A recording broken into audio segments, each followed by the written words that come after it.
What's going on, everyone? Welcome to another edition of the Athletes Wisdom Podcast. Here, where we help college athletes understand how to maneuver through branding, business, and marketing as a college athlete, especially through this NIL realm.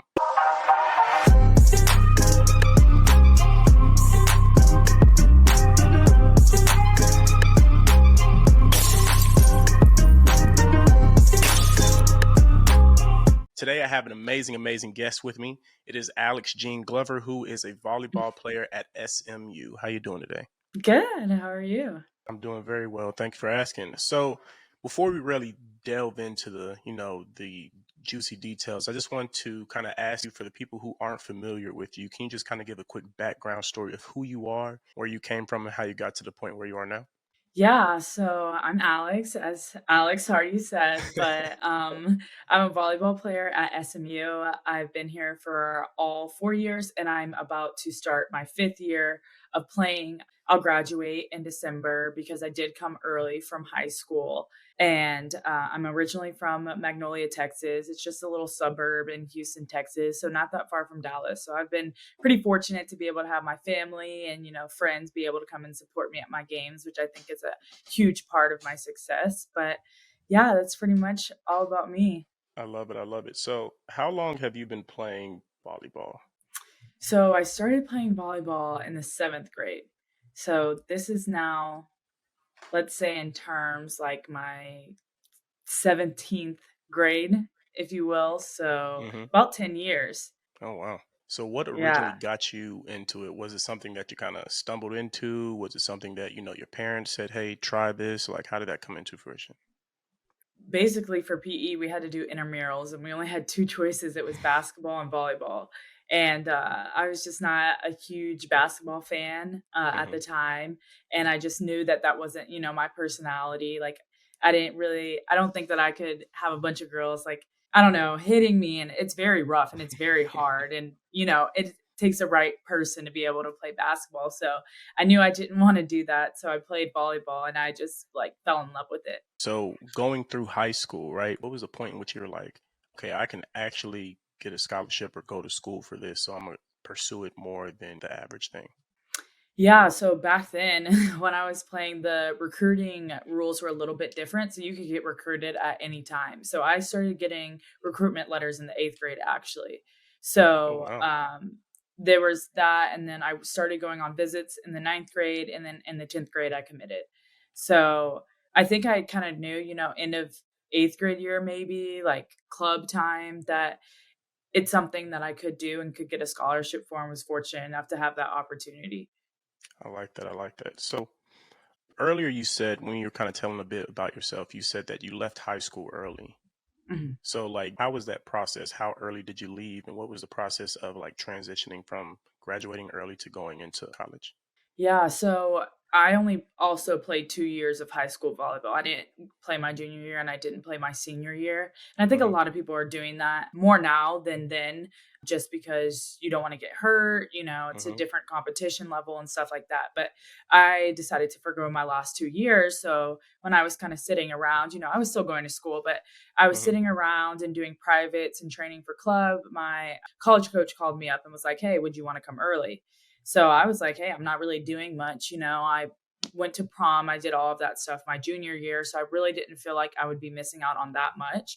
But it really was a weird transition going early because, of course, all of my friends in my grade are still in high school. And I'm hmm here at college training, and they're wanting me to come home and I'm wanting them to come here and, get the college life and all of that. So it was a super weird transition. But I also feel like, I don't know, they really, my friends and family didn't have as much going on as if they had gone to college already. So I feel like the support was so good, which helped the transition that much more.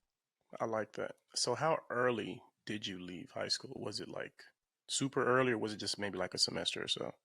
It was just a semester. So we were like, normally the freshman volleyball players will come in July. Instead of that, I came in January.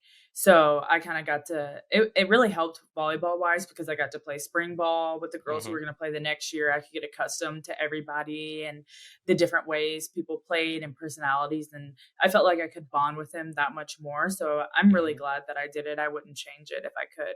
I like it. I like it. So what year in your college career did NIL really come into play?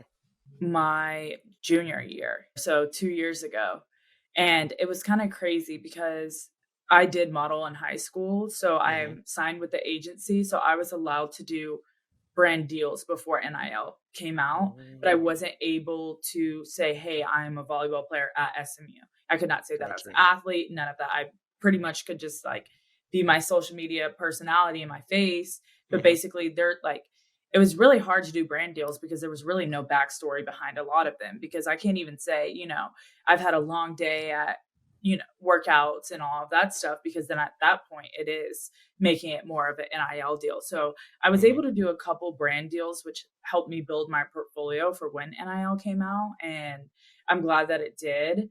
But also, like, I'm sad that I only have a semester left and I didn't get my whole 4 years with it. But also, I feel like I was one of the forerunners on it. So I got to see the development and I'm excited to see where it goes also.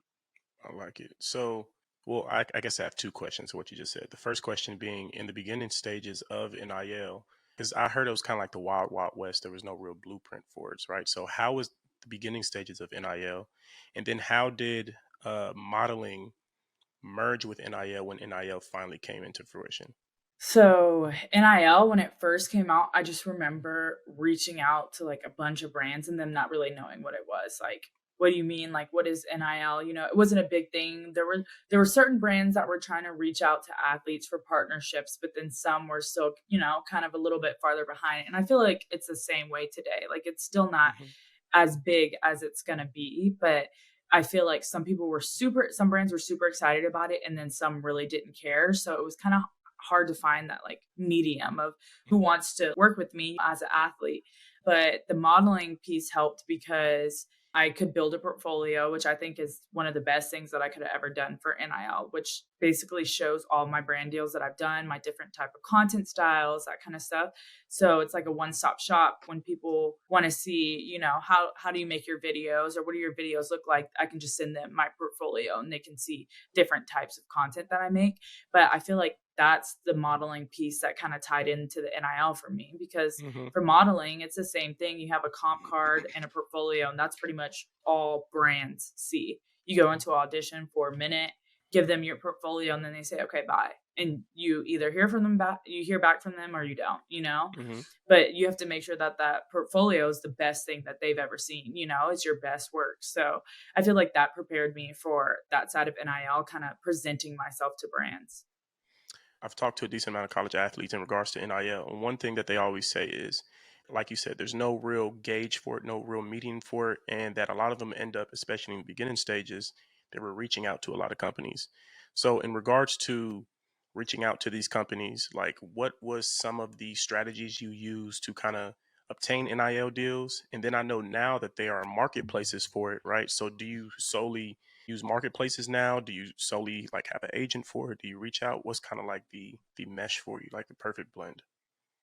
Yeah, so at first I did a lot of cold outreach and I think that got me a lot of like the gifted collabs and like the lower paying collabs, and that's all great stuff that I needed. I needed it so I could practice like making Hmm. good videos, and it's stuff that I don't really accept brand deals that I wouldn't really use day to day or know somebody that would use it. I'm not just collecting stuff and using it Hmm. anywhere, but so that's what I did at first. And then it turned into like signing up for these marketplaces as they started developing because at first there were like one or two with like couple like deals on there. But now there's so many like different ones. I find different ones every week. But I also use like influencer platforms. So I'll Hmm. use like I don't know, like Aspire IQ or like Influencer, which are for college students, content creators specifically, but it's not for NIL athletes.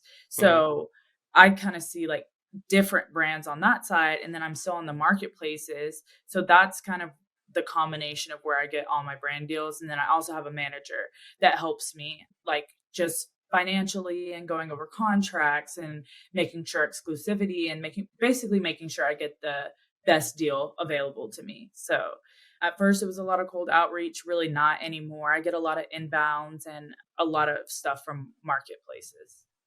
I like it. So I've looked over some of these marketplaces, and I'm pretty sure you know this already. You do know your face is on Open Doors, right? I do.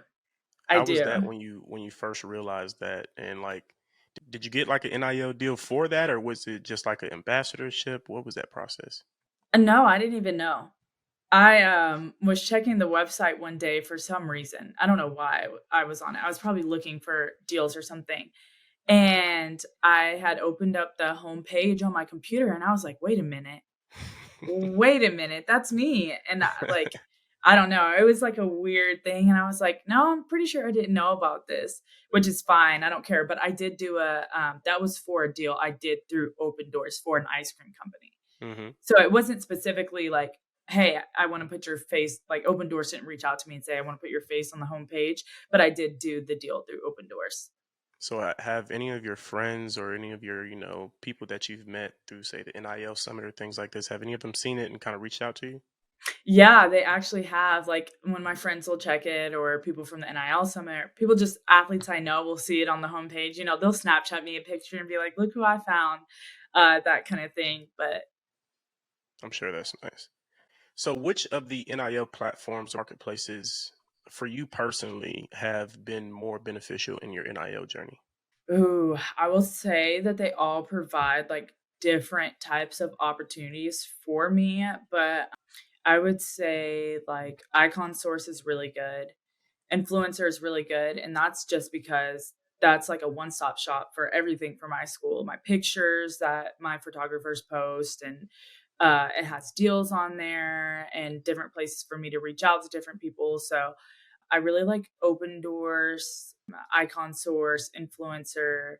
Trying to think, there's a lot of them, and I think Mogul. I've used that one a lot. I would say I've probably gotten deals from every one. Market Price, I've gotten deals from, trying to think, like 98 Strong. I don't know if you've heard of them, Hmm. but kind of just like one deal here, one deal here. Like, let's see what's on this one today, which is super Hmm. fun. It's like kind of like shopping, but for yourself. So it's I nice. like it. Yeah. So, when you say that these different marketplaces, each of them essentially offers something different, can you kind of go over like some of the differences that they offer and how it could be beneficial to different athletes? Yeah. I think like 98 Strong is a little bit of like you're first starting out, Hmm. they have a lot of gifted stuff, just a lot of stuff to get your foot in the door and kind of get that practice. And then I would say that Influencer has a lot of, I've seen like a lot of ambassadorships and stuff like that, but with huge companies like Kendra Scott, ESPN Women, like what is it, WWE, like that kind of stuff, Hmm. where that's building connections with huge brands. And then Icon Source and Mogul, I would say, is kind of a good mixture of all of it. Like they have the bigger brand deals worth like thousands of dollars that you can apply for, but they also have a lot of like local stuff where it's like a Hmm. local Dallas company wants me to come in and have appearance. So stuff like that. So Gotcha. I just feel like you have to know each platform, and they all kind of like show what they are about, if that makes sense. Hmm. Like I feel like how I felt about them 2 years ago is the same way that I feel about them now and what they have to Okay. offer. I like that. I like that. So, how many NIL deals or partnerships or ambassadorships have you been able to accrue since it started? I don't know the exact number, but I would, in the past over 2 years, I would probably say over 40. Nice. Now, I know Yeah. you said sometimes, like 98 Strong, you said they do a lot of gifts, right? Can you kind of go over the different type of compensation packages, right? Whether it's Mhm. monetary, whether it's gifts, like that these brands give out? Yeah, so sometimes I've seen this more on the influencer side than the NIL side, but brands will just send you like PR packages. Hmm. Basically, just a gift to your house. You have no posting requirements. I always love to post because I feel like if someone's sending me something, I should post about it, like Hmm. that was kind enough for them to do it, and I would love for them to do it again. But PR basically has no posting requirements. And then gifted is usually they expect you to post a TikTok or send them a video or a testimonial, do a review, and it'll be a Hmm. product. And usually now I'm at the point where I'm only accepting gifted collaborations where I really, really want the product. Like it's not something that I could get on my own. I think it's super cool, super neat, and I really want to try it out. So like Hmm. I'll do gifted stuff. I'm a candy lover, so I'll do like pop side candy, and which is like freeze dried candy. And I love doing that because I can do a quick little review, on my social media, which is super neat. But that's the gifted. And then they'll have like paid collaborations, which is basically they'll give you compensation for a post, picture, whatever you come up with. Hmm. So when it comes to the paid collaborations, how often do you tend to get those NIL deals, and how difficult or not difficult are they to obtain? Because I know a lot of people would obviously like to try some products out, like you said, some things that you think are cool that you might not necessarily use outside of NIL or be able to obtain outside NIL. But then I know some people, they just want the money, right? So, like, Yeah. how easy is it to get paid NIL deals? I think it's pretty difficult. So I think there's two different types of athletes in NIL. There's the athletes that are extremely good, go to extremely good schools, and are just Hmm. marketable because they are good at their sport. And Hmm. that's great.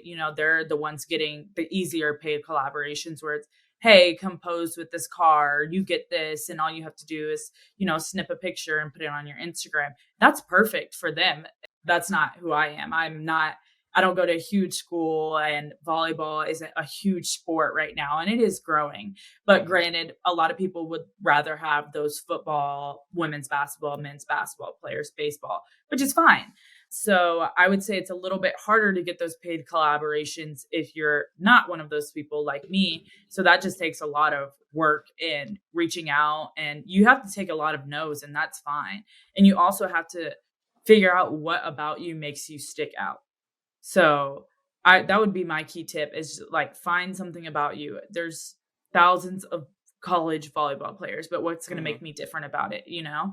So, I'd like to section myself more as, like, an athlete who focuses on content creation rather than an athlete who does NIL deals because they're a great athlete.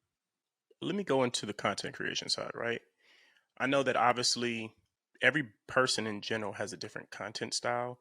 And then obviously when you partner with a brand, they obviously want to use whatever content style you have, but they might add, do this or do that, or we want to see this, right? So when it comes to creating content for these brands, like how easy is it or difficult to create content, and like what are some of the requirements that they, give you as an athlete to put in their post? Yeah, so for me now, a lot of the deals that I do will have me in the application process send in like a brief, which is Hmm. basically just telling them, hey, this is the direction I want to go with this campaign if I were to get it. So that makes things so much easier because they know what you're going to do. So when they either accept you or decline you, they're telling you basically you can do that. You can go that Hmm. direction with it. The hard thing I found is, let's say I do a video for McDonald's, and then let's say I Hmm. do a video for Wendy's. I would probably never do that because they are competitors, but let's say I did.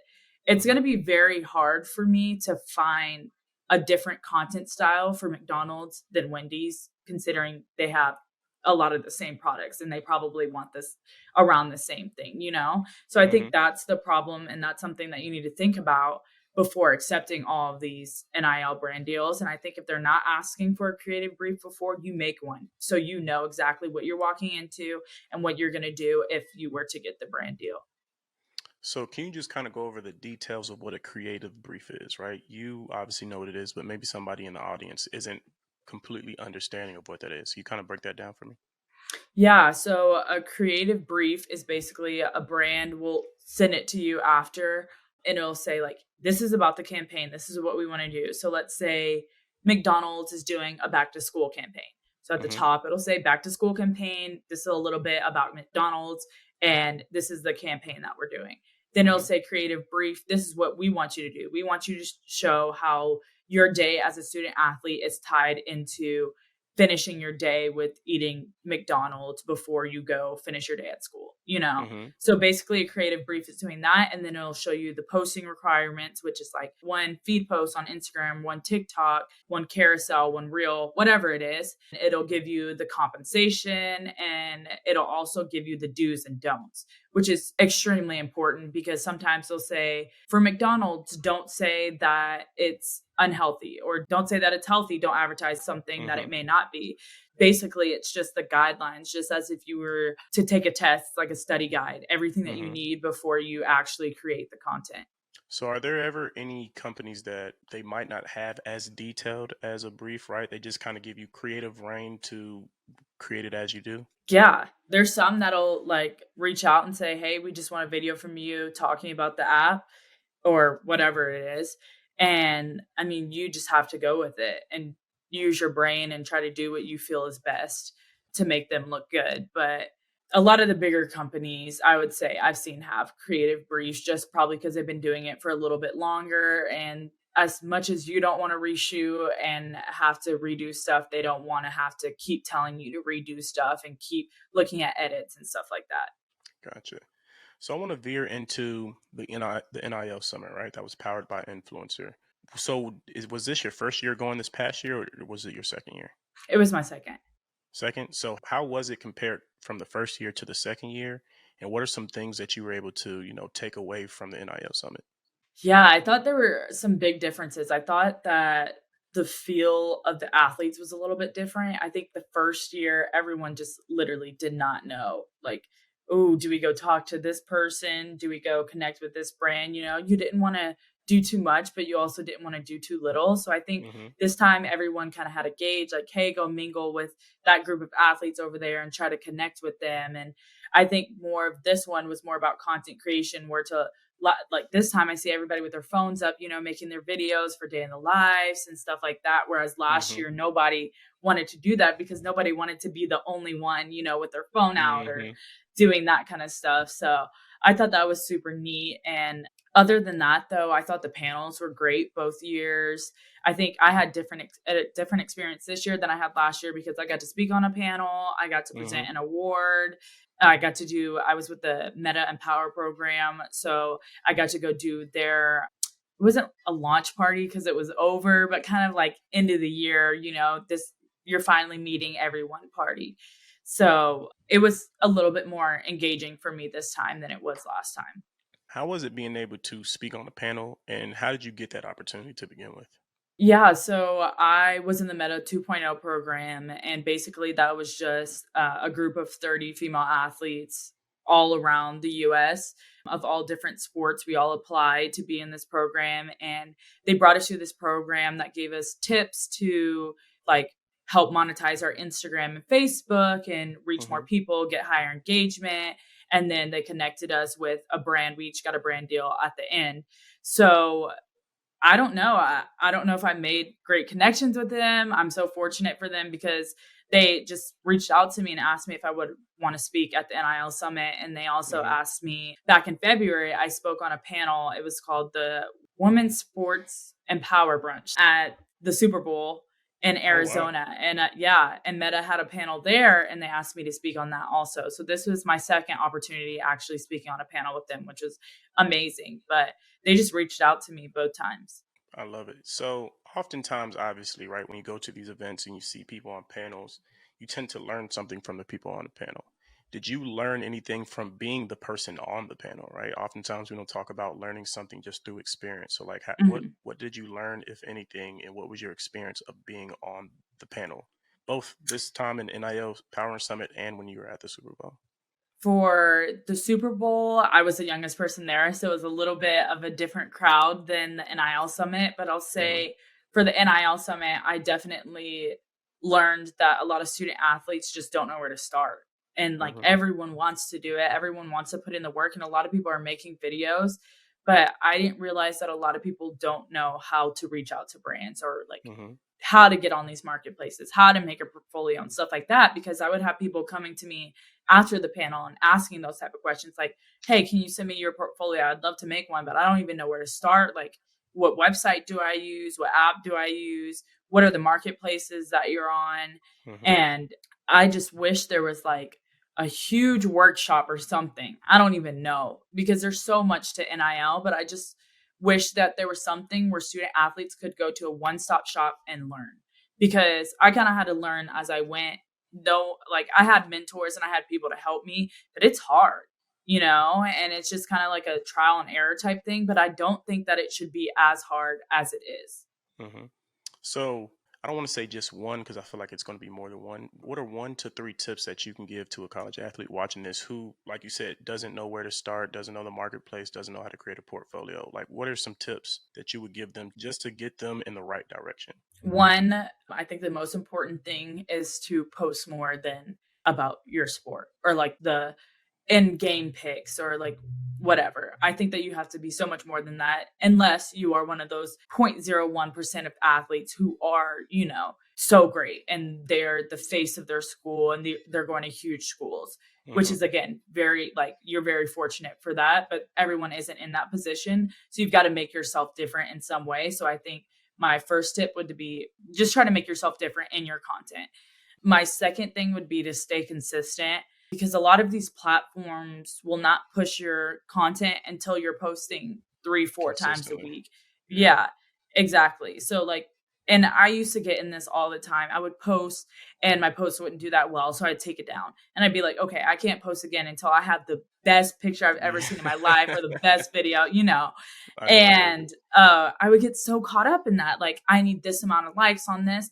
But it. Hmm. my growth didn't really start until I started posting and posting and posting because once I posted this video, someone else saw it and they were able, to follow me and stuff like that. Nobody's going to follow me because they saw one picture one time that was amazing. Hmm. So I think that would be my second thing is don't worry about how many likes you're getting and don't put so much thought into every single thing that you're putting out there worried about is this going to connect with my audience because I think that's also when I found out my content style the most also was when I was creating videos and I could see the engagement and something didn't do well. I'll try it again, but if it doesn't do well again, I'm like, okay, that's not the audience that I have. I don't need to Hmm. do that much. So I think that's when you learn the most about yourself. And then my third thing Bless would you. probably be to get a portfolio. I think Hmm. that's been the biggest thing for my success because brands really they have a million people. We are now in the range of also being in the world with influencers who are that's their job. They're just making videos. Hmm. So they're not gonna wanna, you hey, here's my Instagram at and they're not gonna want to sit there, search it up, take 10 Then look minutes to through do that everything. over one Yeah. person. Yeah. So it's easier if you're reaching out to brands or just in communication with them to have everything in one place. So I say the portfolio and have links on there, like on the email where they can just click it, they can see everything and move Hmm. on if they need to. So, two-part question. For one, if somebody doesn't have what they think would be, a detailed portfolio, right? What are some things that they could add in there? I know one idea, something somebody told me is just, any of the community service that you do or anything you do on a day-to-day basis. Brands like to see that. But what else could you add into your portfolio if somebody essentially, thinks they don't have the perfect tailored one? And then to one of the points you said earlier, how can somebody get over that, fear of posting per se, right? Because oftentimes it can be a bit intimidating, right? You see all these people and even maybe some of your friends that play sports, they post something and then, it goes viral. And then, like you said, you post something and it gets like 14 likes. So it's like, Right. how can somebody get over the fear of that? And then how can somebody essentially build their portfolio if they think they don't really have one already? Yeah, I think building your portfolio, you definitely have to have samples of what your content style is or your work. And if you don't have that, you can just grab stuff around your house. Like I could grab this makeup, do something with it, little UGC moment, have a little video for 30 seconds to just put that in there because it's going to get better as you do more videos. It's not going to be Hmm. great at first. So I don't even think you should be worked up about that. But I think that there definitely needs to be some type of content style in there. Whether, I mean, your thing could also be photography and the way you take pictures and aesthetics and stuff like that. A lot of people Hmm. do like lifestyle content. So even that, just having someone with a camera take a picture of you and put it in there. I think community service is great also because there are a lot of opportunities for like philanthropy and speaking engagements where you can come out and Hmm. speak to like a volunteer opportunity, stuff like that. So I think that's all always great to have. The second question was what was it? The Sorry. second question was, well, you kind of answered both of them within the same. The questions were, what can somebody add to their portfolio and how can they kind of get over the fear of posting? So you kind of touched on both of those. I wanted to ask you this as well. I know you said earlier, right, that you haven't found a place where it's like a one-stop shop for people to learn about NIL. What would be some of the things you'd want to see in that NIL workshop that you spoke about? And how did you start your journey of being able to like create your own NIL ebook as well, right? Because I know that you created an NIL ebook to help other college athletes. So how did you start that process, and what would you like to see in an NIL workshop if it included everything that you feel as if is necessary to help a college athlete? Yeah, I think for the workshop piece, first of all, having all of the athlete marketplaces on there, I think that would be so Mm-hmm. helpful because it's crazy that 2 years later, I'm still finding ones that I've never even seen that are helpful. Like you never know what somebody's looking for, what somebody wants. So I think having maybe a workshop over, hey, this is where you find this. I think having another workshop over how to build a personal brand. So, how to build your profile up and do's and don'ts, what brands are wanting to see in your profile and kind of like what they're not wanting to see. And I think there is a lot of NIL education financially about these contracts and about money and making sure you file your taxes and stuff like that. But a lot of people can't even get to the part where they're making the money. So I don't think that that's helpful for a lot of people who aren't getting the NIL deals. So I think if there's a one-stop shop that could go over your profile, places to find NIL deals, how to make yourself different, and what you should say when you're reaching out, that would be perfect to me. And as far as my NIL ebook, I think I did that. I put a lot of the marketplaces that I'm on. I put some emails of some brands that I reached out to that do gifting for athletes specifically. And then I talked about some of the background of NIL, where it's going, kind of the logistics of the breakdown of female, male, sport, whatever. Um, and then I also put the gadgets that are my ride or dies, like my tripod. I have this tripod that moves with my face when I like move from Mm, corner to corner of the room. So that's cool. different things like that, like lights that I need for my camera that helped me that I didn't realize I needed until a year ago. Mm-hmm. I like it. I like it. So, do you plan on creating more products or services for college athletes to help them in NIL, or do you want to like partner with somebody or just kind of see somebody else build or create these products? Oh, I like all of them. If someone else could do it, I'd be the biggest supporter. If I could do it, I would love to do that. I think it's so important. I think I'm going to start with like more educating on NIL as I'm finishing my career. I think it's so important and I want to help people. I'm not a person who's going to gatekeep. And I heard that a lot at the NIL summit. It's like, oh, I've asked a lot of athletes how they get NIL deals and they don't really help me. They don't say Mm-hmm. much. And I'm like, it's not even a competition. You, a basketball player who's asking me, you're not me, I'm not you. We don't even do the same thing. We don't have the same content style. There's no way for you to make a video that looks exactly like mine and vice versa. So I don't understand why there are so many people who will not share their experiences and how they're getting these deals and stuff like that. So, besides going to the NIL summits and things of that nature, how have you, and besides even just some of your personal trial and error experiences, what are other ways that you've been able to learn about the NIL space and how to kind of get NIL deals? I think the way that I did it was actually through listening to influencers because there's so much on Instagram and TikTok videos how to reach out to brands and templates like that. And I don't Mm-hmm. think athletes think of that. Is that influencers are doing the same thing, content creation. The only thing you're doing able to do now is put your name behind it and do whatever you do. So I'll just go and like search engines of like brands that work with people with under 10,000 followers or brands that work with micro influencers and stuff like that. And I'll just learn so much and I'll write that down and then I'll apply it to whatever I'm trying to do. I like it. So, if there was one thing that you'd want whoever's watching this to take away, like what would that be? Post as much as you can. I'm not saying be annoying with it. You don't have to post 3 times a day, but being a student athlete is such a short time period in your life, 4 to 5 Mm-hmm. years for most people. A lot of people want to see it. A lot of people want to see what your lifestyle is like, what you're doing, because there really isn't that much out there about what student athletes are doing. A lot of people just see us on the court or on the field and they don't see the in between. And I think that's where I found most of my engagement is from somebody else cannot impersonate being a student athlete, and that already makes you unique. So I think capitalizing on that in these 4 to 5 years and trying to post as much as you can and find what makes you unique, but you can also be relatable with it and show the day in the lives and show your personality and stuff like that. I think it'll take you really far because there's such a big world right now for branding that you could even use it after college when trying to get a job. It doesn't just stop when you graduate. Exactly. I love it. So if they wanted to ask you more questions or find you somewhere, where could they find you at? What would be your best source of contact? Yeah, you can find me at my Instagram, DM me. It's right here. You can probably see it. You could pretty much DM me on any platform. My handle is the same. And you can email me. It's alexjglover58@gmail.com. I'm always on my phone and I always want to help. So, yeah, don't be scared. Reach out and I will help you out. I love it. I love it. Well, you heard it here first. And if you haven't already, just go ahead and make sure you follow her at Alex Jean. And if you haven't already, go ahead and make sure you like and subscribe to this channel. And we'll see you next time. Let's go.